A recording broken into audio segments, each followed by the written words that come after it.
Fiction writers guilt, ایک سفر، ایک تاریخ۔ قسط 16، تحریر محمد سلیم سالک، آواز ناصر ضمیر، تکنیکی معاونین زبیر قریشی، مسرت دانش، اہتمام کشمیر ٹریجر۔ وحشی سعید صاحب، نور شاہ صاحب اور خالد حسین صاحب کی گفتگو اظہار ذات سے نکل کر عالمی ادب کے شاہکاروں تک پہنچی تھی۔ میں نے سعید صاحب سے یاد فرمانے کی وجہ پوچھی۔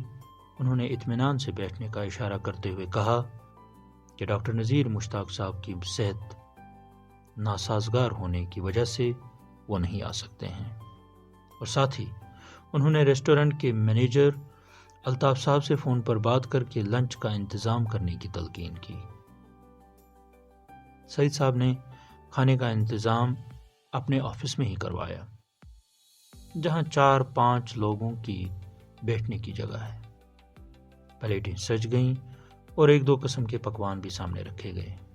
میں نے لاکھ انکار کیا، لیکن سعید صاحب کے اصرار اور شاہ صاحب کے حکم کی تکمیل کرنے کے لیے بادل ناخواستہ میں بھی کھانے میں شامل ہوا۔ میرے لیے یہ کسی اعزاز سے بھی کم نہیں تھا کہ 3 بڑے لوگوں کے درمیان مجھ جیسا خاکسار بھی شامل تھا۔ من آنم کہ من دانم۔ کھانے کے دوران بھی باتیں ہوتی رہیں۔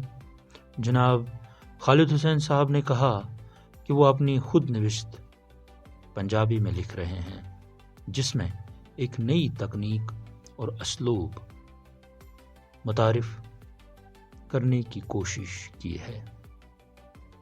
اکثر و بیشتر خود نوشت میں مرکزی کردار یعنی صاحب سوانح نگار اپنی شخصیت کے متعلق خود ہی انکشافات کرتا رہتا ہے، جبکہ میری آٹو بایوگرافی میں 3 کردار ایسے ہیں جو میری زندگی کے مختلف ادوار بیان کریں گے۔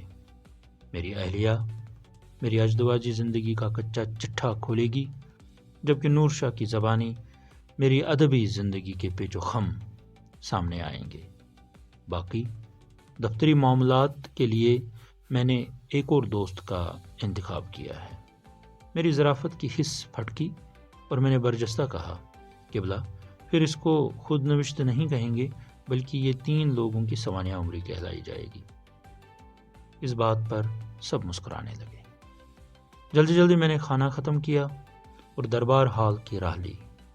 وہاں سے ناصر ضمیر کو لنچ کرنے کے لیے بھیج دیا، جبکہ شاہد صاحب دوپہر کا کھانا نہیں کھاتے۔ مہمانوں کے درمیان نجی گفتگو جاری تھی کہ ڈاکٹر معروف شاہ اور ڈاکٹر بلال احمد دونوں انگریزی ادب کے رسیاں ہیں، وارد محفل ہوئے۔ ڈاکٹر معروف شاہ کو اگر فنا فی الکتاب کا خطاب دیا جائے تو بے جانا ہوگا۔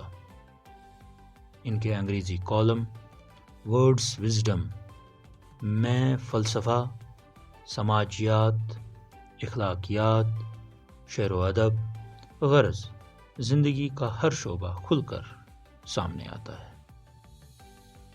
ان کی تحریریں برصغیر میں نہایت ہی معتبر و مستند تسلیم کی جاتی ہیں۔ جہاں بھی جائیں گے علم و ادب کے دفتر کھلیں گے۔ مزاجاً سیدھے سادے اور نہایت ہی حلیم۔ ڈاکٹر بلال احمد کا کیا کہنا، پوسٹ ماڈرن تھیوری اور عالمی ادب ان کا اوڑھنا بچھونا ہے۔ دونوں حضرات مہمانوں کے ساتھ مصافحہ کرنے میں مشغول ہو گئے۔ اس دوران میری نظریں مشتاق احمد مشتاق کو ڈھونڈنے لگیں، کیونکہ پروگرام کے مطابق ان کو اپنا کشمیری افسانہ پڑھنا تھا۔ کئی بار فون بھی کیا، لیکن وہاں سے صرف نسوانی آواز میں ناٹ ریچیبل کی صدا آ رہی تھی۔ جاری۔ اگر آپ کو یہ ویڈیو پسند آیا ہو تو برائے کرم لائک، شیئر اور سبسکرائب کرنا نہ بھولیں۔ بہت بہت شکریہ۔